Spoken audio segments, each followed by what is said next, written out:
Hey, welcome back to the channel. In this video, I'm reviewing the brand new Apple Watch Series 10. Now, I'm coming from an Apple Watch Series 7, so I wanted to see if there are some big upgrades to be had. And is the Series 10 worth purchasing if you don't yet own an Apple Watch? Well, little spoiler alert, I'm actually thinking of sending this back, but more on that later in the video.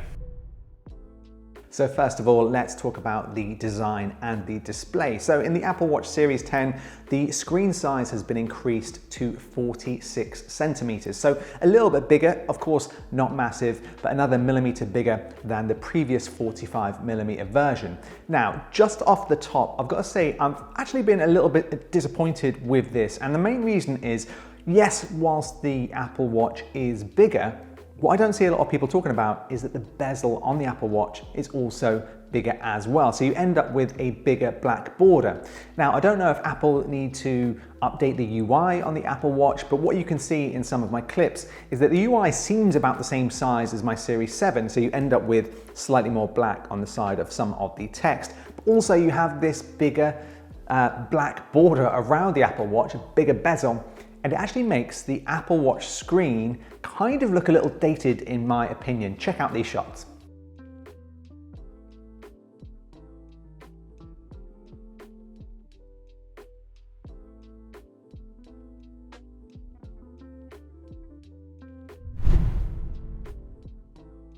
So let's talk features. Now, one new feature for me, and this is also on the Apple Watch Series 9, is that double tap feature, which they've brought across to the Series 10. Now, when I first initially saw that, I didn't think it would be that much of a good feature, to be honest, but it's really quite handy. It allows you to select workouts. If you're carrying shopping and you want to answer a call, you can do that just by tapping your index finger and thumb together. So as I mentioned, you can get this on the Series 9, but a nice feature I like here in the Series 10 as well. Next up, there's also a slower refresh rate on the screen. Now, this means that when you're wearing the watch and you have it down by your side or resting on a table, you can now see a second hand moving around the watch, just like you can in a real watch face. Past Apple Watches actually completely shut down, the screen went black, or with my Apple Watch Series 7, you had an always on display, but it kind of went into a paused state, so you didn't see anything moving on the screen. This new lower refresh rate really means it looks much more like a normal watch, and I think the closer we get to it looking like a standard watch, the better. Now, if you look down the side here, they've also added a louder speaker on the Apple Watch Series 10. So this means if you've forgotten your AirPods or headphones, you can actually blast out your podcast or music directly from the Apple Watch.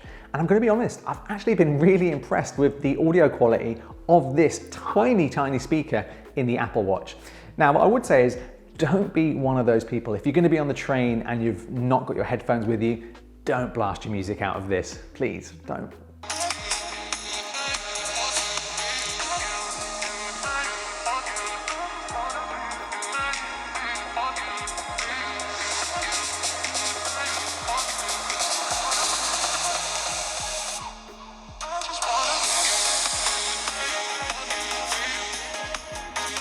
Now, Apple claims better battery life in the Series 10 as well as faster charging.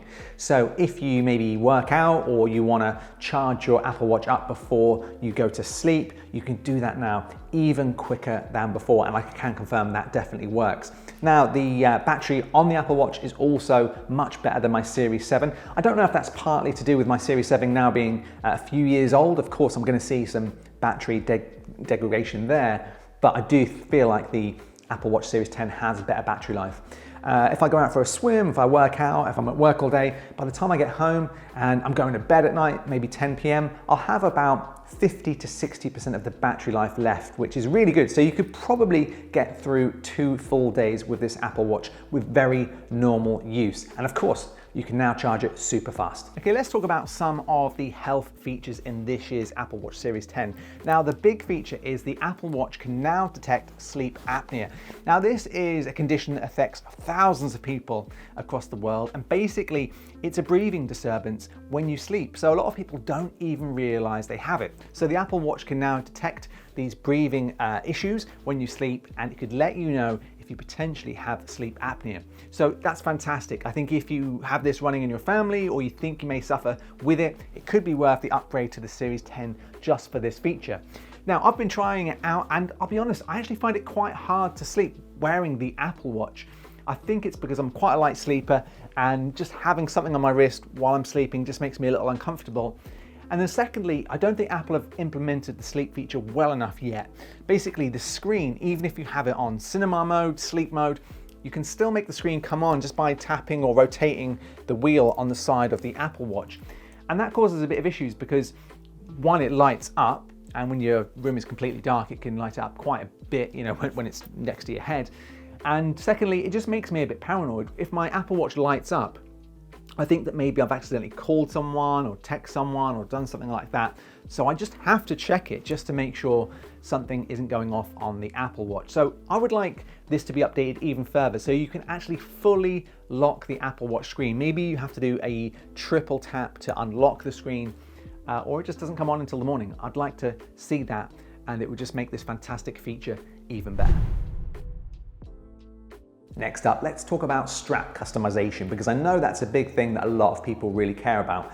Now, the good news with the Series 10, even though they've increased the screen sizes on both the smaller and larger models, you can still use the same straps even from the Apple Watch Series 1. So, you know what I do? Every time I just buy the cheapest strap, the sports strap that you can get, and then I exchange it for the Milanese strap from Buckle & Band and a couple of other leather straps like the Miami strap. So this is great. It just means you can customize your Apple Watch, and you can really take your Apple Watch looking from like a sport product, a Fitbit, to something that you would actually be really proud to wear to work and on a night out. So if you want to check out this straps and other straps for your Apple Watch, go to buckleandband.com and I'll put the link in the description below. In terms of performance, this has the S10 chip, which should make the Apple Watch blazingly fast. Now, the issue is the Apple Watch is already incredibly fast. So if you're looking for a big speed improvement from maybe a Series 7 onwards, I don't think you're really going to see that here. I didn't notice any big day-to-day differences for how the Apple Watch worked. All the apps, everything seemed to open about the same amount of time. Now, my friend Matty and a few other friends have older Apple Watches from Series 3, 4s, 5s and 6s. I think you will see a big speed increase there because those watches are getting a little bit slow, so this could definitely future-proof you. Now, of course, I'm not saying this as a bad thing. This just goes to show how well supported the Apple Watch is with updates. They always run well, and even Series 2s. I've seen people wearing Series 2s and they still run pretty well. Yes, they're a little bit slow. Yes, the screen looks a little dated, but they still work really, really well. So if you're thinking about getting your first Apple Watch, this is really going to last you, the Series 10. So now for the conclusion, is the Apple Watch Series 10 worth the upgrade? Well, for me personally, no, and I will be sending it back. And the reason for that is not because in any way that this is a bad watch. In fact, it's probably the best Apple Watch that Apple has ever made.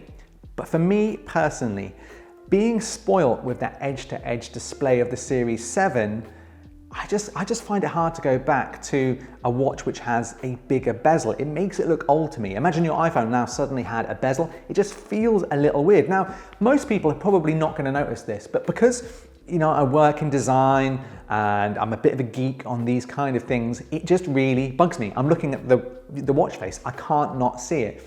And because the performance of the Series 7 is still actually very, very good, and I kind of realized that after wearing this for a couple of weeks, it's made me realize, should I spend £700-800 on another watch that is gonna really do exactly the same thing? I'm probably not gonna use the sleep feature and the water feature that I would really love to have. It's not a deal breaker for me. So that's the reason I'm sending back the Series 10. Now, if you're coming from a Series 6 or under, or this is your first Apple Watch, this is an absolute must upgrade. It features every feature that you would possibly need. It's future-proof. The bigger screen is great. So if you have a Series 4 where you have a really chunky border or lower down, then this is a massive upgrade. So I don't want to put you off. It just goes to show how good the Apple Watch is, that even though I'm a few iterations behind, this hasn't swayed me. And if anything, it's sort of concreted that I should keep the Series 7. So do you agree with me or disagree with me? Let me know in the comments section below. Are you getting the Apple Watch Series 10? It's a fantastic watch. I hope you enjoy it. Thanks for watching, and I'll see you in the next video.